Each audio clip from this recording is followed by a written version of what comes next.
오늘 하나님 말씀은 열왕기하 9장 6절에서 10절까지를 제가 읽겠습니다.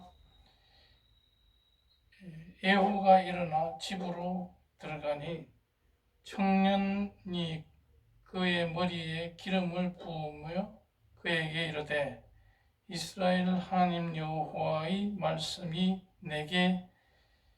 내가 네게 기름을 부어 여호와의 백성 곧 이스라엘의 왕으로 삼노니 너는 네 주 아합의 집을 치라. 내가 나의 종 곧 선지자들의 피와 여호와의 종들의 피를 이세벨에게 갚아주리라. 아합의 온 집이 멸망하리니 이스라엘 중에 매인자나 노인자나 아합에게 속한 모든 남자는 내가 다 멸절하되 아합의 집을 느바스의 아들 여로보암의 집과 같이 하며 또 아히야의 아들 바하사의 집과 같이 할 것이다. 이스라엘 지방에서 개들이 이세벨을 먹으리니 그를 장사할 사람이 없으리라 하셨느니라 하고 곧 문을 열고 그 청년이 도망하니라. 오늘 하나님 이 말씀은 예후가 북이스라엘의 왕이 돼서 그 당시에 여러 가지 북이스라엘에 있어서 온갖 악행을 저지른 아합이라는 왕과 그 왕비 이세벨을 단죄하고 또 그 나라의 온갖 그 사이비 교주들, 그러니까 이세벨을 따라다니면서 그 우상의 왕노릇하는 이런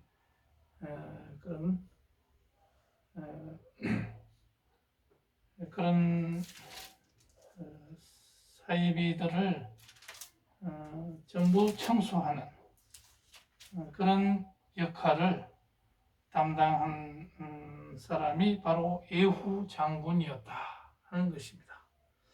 그런데 이때는 아합의 시대이기 때문에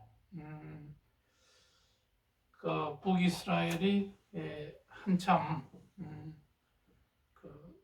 부강한 세속적으로 볼 때는 상당히 부강한 나라였지만 하나님이 보시기에는 하나님을 제대로 믿지 않고 그냥 그 이세벨이 데려온 그 두로에서 데려온 이러한 온갖 그런 이방 신들을 제사하는 이런 바알을 섬기는 이런 제사장들이 활개를 치고 다녔기 때문에 하나님은 엘리사를 통해서 엘리사 선지자를 통해서 여러 가지 명령을 했는데 그 명령 가운데 하나가 예후라는 장군을 이스라엘의 왕으로 기름 부어라. 그렇게 해서 그 사람이 이스라엘의 모든 악행을 끊도록 그렇게 사명을 주었습니다. 아합의 그 당시에는 아합이 죽고 아합의 아들 요람 왕이 북이스라엘을 통치하고 있었는데 예후가 오늘 읽은 이 9장 열왕기하 9장에서 나오는 바와 같이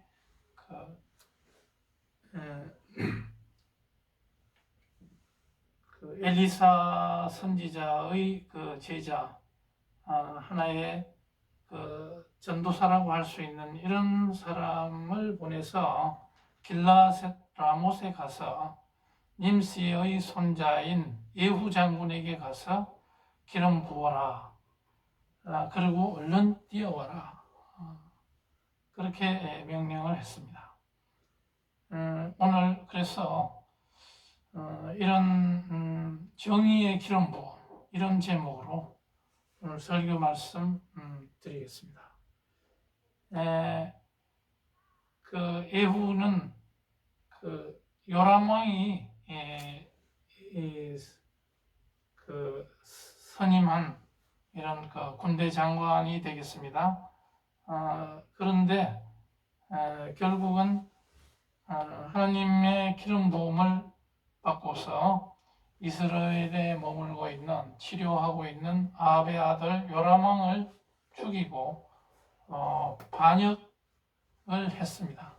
그러니까 쿠데타를 해서 왕이 돼서 이 바알을 섬기는 이 우상 숭배자들을 완전히 청소하고 또 그 이방 신을 섬기는 대표적인 악행을 저지르는 이세벨이라는 이 왕비를 죽입니다.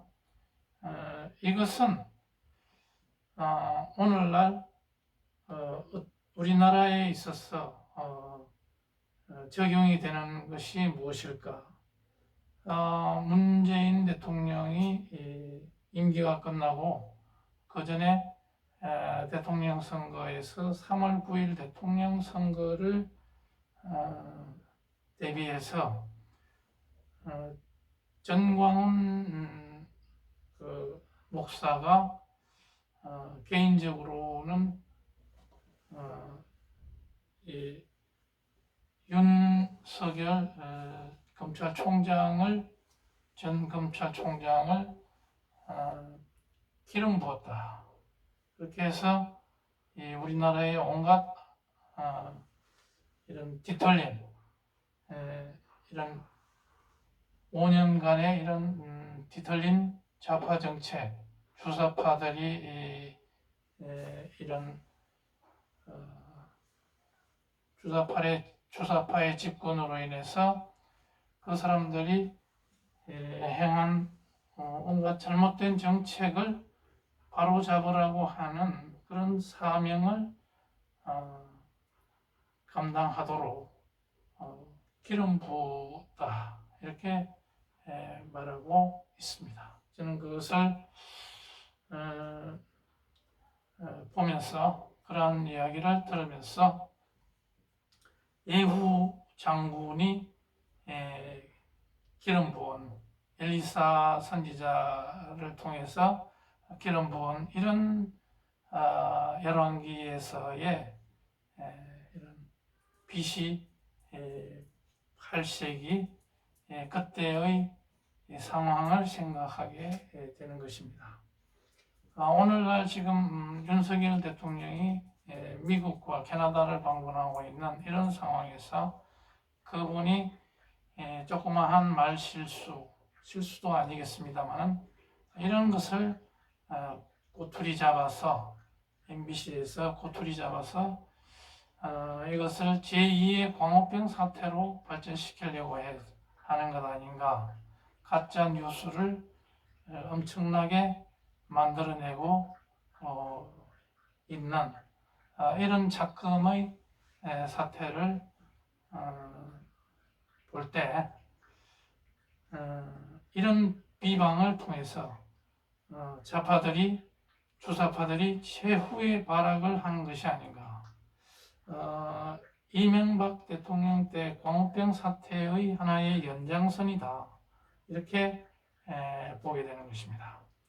언론과 사법부, 국회, 교육계, 우리나라 곳곳에 좌파들이 웅크리고 있으면서 윤 대통령의 말꼬리를 잡아서 그것을 꼬투리로 삼고 그것을 근거로 해서 국회 다수당을 차지하고 있는 이 민주당이 탄핵을 준비하고 있는 것입니다.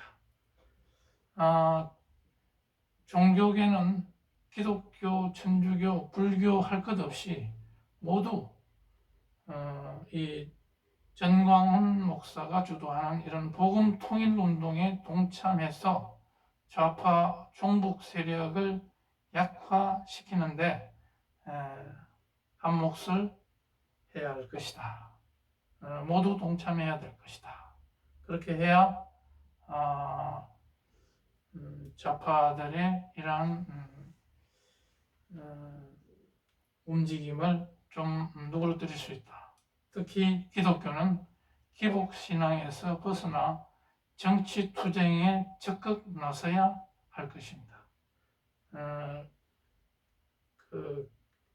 교회가 나서야 될 때 나서지 않고 기복신앙에만 머물러 있다면 그것은 진정한 교회가 아니다. 하나님을 믿는 그러한 성도가 아닐 것이다. 그렇게 보는 것입니다.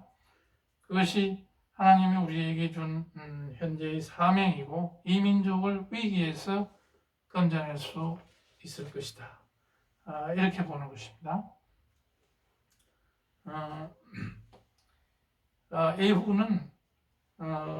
예후 장군은 그 당시에 이스라엘 왕이 돼서 하나님이 주신 이러한 사명을 잘 감당을 했습니다.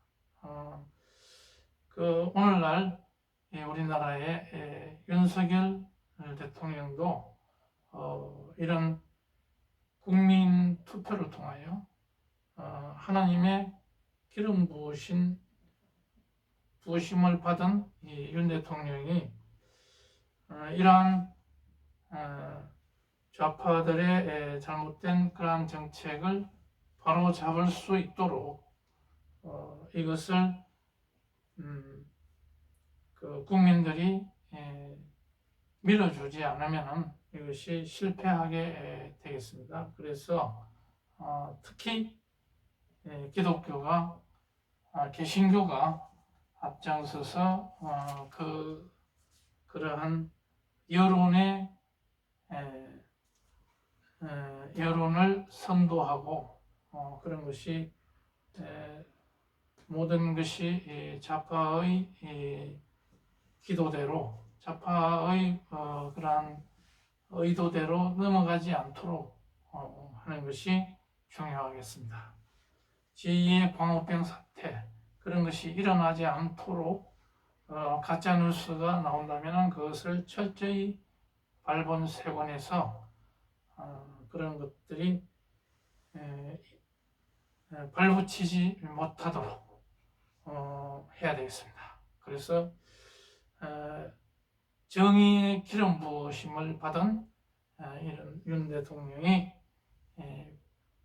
바른 방향으로 나아갈 수 있도록 많은 조언을 해줄 뿐만 아니라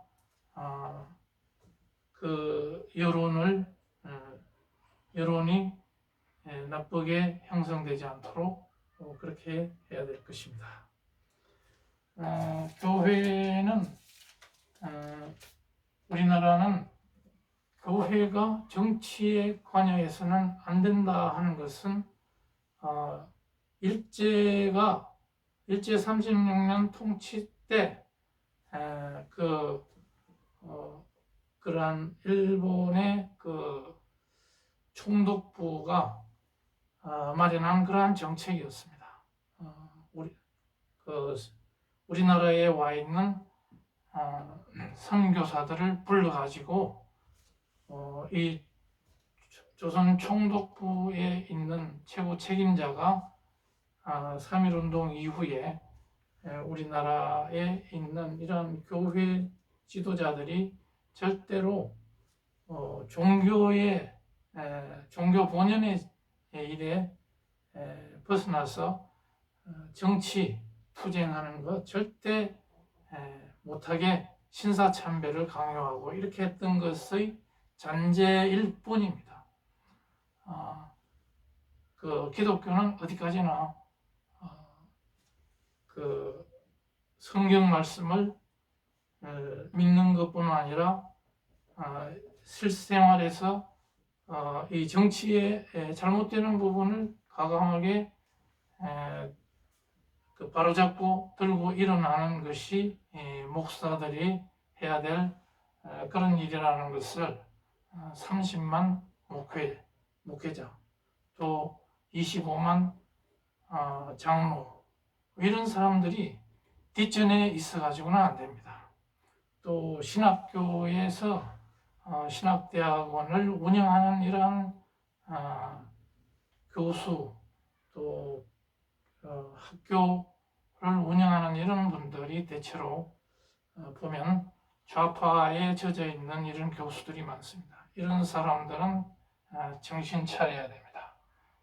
이런 앞잡이가 돼가지고 그런 일을 서슴지 않는 이런 일은 절대로 해서는 안 될 것이다 하는 것이고, 또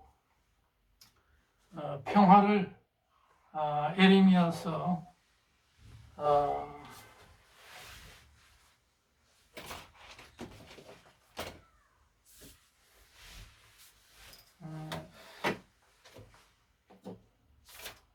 그 예레미야서에 보면 이런 말이 나옵니다. 6장 14절에 평강하다 평강하다 하나 평강이 없도다. 이런 항상 그 평화를 이야기하는 세력들이 있었습니다. 특히 지난 정권 5년 동안 평화를 위해서 그 휴전선 부근에 이러한 여러 가지 철책선 그런데 여러 가지 시설물을 철거하고 북한이 넘어오기 좋도록 이렇게 만든 그런 정책을 썼습니다. 국방을 무력화시키고 평화를 진정으로 원한다면 전쟁을 대비해야 됩니다. 우크라이나 전쟁은 뭐 때문에 일어났습니까? 30년 전에 핵탄두를 엄청나게 많이 가지고 있었는데 그것을 그 경제 성장을 목표로 해서 이 핵을 모두 폐기해버리는 겁니다. 그것이 오늘날의 전쟁으로 이어졌다. 우리나라에서는 그래서 국방이 무엇보다도 중요하기 때문에 군비 확장을 해야 되고 무기 비축에서는 어떠한 돈도 아껴서는 안 될 것이다. 핵무장까지도 과감하게 해나가야 된다. 이렇게 생각합니다. 그래서 우리나라는 무기 수출도 지금 탄력이 붙고 있는데 원자력 발전소를 해외에 수출한다든지 이런 걸 통해서 원자력을 더욱 발전시켜야 할 뿐 아니라 핵무장까지도 우리는 해서 도저히 북한이 엄두를 못 내도록 우리가 만들어야 되겠습니다. 그리고 평화를 얘기하는 이런 목회자들, 그 문재인 대통령 시절에 그 좌파들과 같이 협력했던 이런 목사들은 색출해서 다시는 그런 짓을 못하도록 해야 될 것이다. 그리고 그런 세력들이 현재 그 교단 통합이라는 그런 얄팍한 술수를 써가지고 어떻게든지 교단 통합을 조성해서 자기네들이 어떤 그 세력을 확대하려고 하는 이런 세력들이 있습니다. 이런 사람들 경계해야 되겠습니다. 그래서 오늘은 그 가짜뉴스를 경계하고 정의의 기름 부으심을 받은 이런 위정자들을 제대로 그런 숙청 작업을 할 수 있도록 우리가 여론을 선도해서 밀어줄 수 있도록 이렇게 하는 개신교, 특히 기독교 중에서도 개신교가 이런 발벗고 나서야 된다. 그렇게 하지 않으면 정권은 넘어왔지만 언제 탄핵되고 또 북한이 대통령을 저격해서 이런 죽일 수도 있기 때문에 우리는 아주 조심을 해야 된다. 이렇게 경고의 말씀을 드리면서 우리 1천만 개신교 교도들은 자나깨나 우리나라의 이런 안전과 이런 대통령 이하 이런 모든 것을 바로 세우고자 하는 이런 보수 우파 세력이 잘 자리를 잡을 수 있도록 기도해야 되겠습니다. 불철주야 기도하는 우리 개신교도들이 앞장서야 할 것입니다. 다 같이 기도하시겠습니다.